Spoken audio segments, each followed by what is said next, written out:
I've dissected the pig's oral cavity so that we can see structures associated with the oral cavity or structures associated with the mouth if you want to be a little less formal. All right, so I'm going to open this up, right? So this is the pig's oral cavity.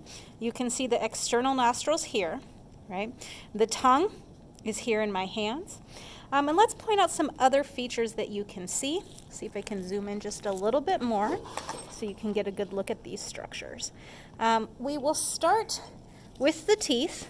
So even though these are fetal pigs, they still have developed teeth. So there's a tooth here, there's another tooth here. They also have two on the other side here. Right? Again, I mentioned that this is the tongue. The roof of their mouth, just like you and I, is made up of a hard palate and a soft palate, right? So the hard palate is this ridge section here. That's the hard palate. And then the soft palate is towards the back of the throat, and it's a little bit softer. So one of the things I want you to think about is what is the difference in function between the hard palate and the soft palate? And you can think about your own mouth. How do they differ in terms of what they do? Okay.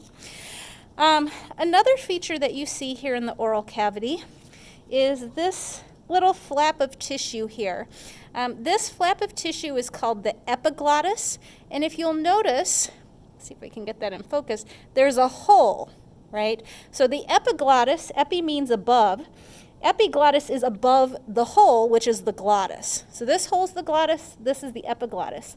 And when a pig swallows, or when you swallow, what happens is this epiglottis closes.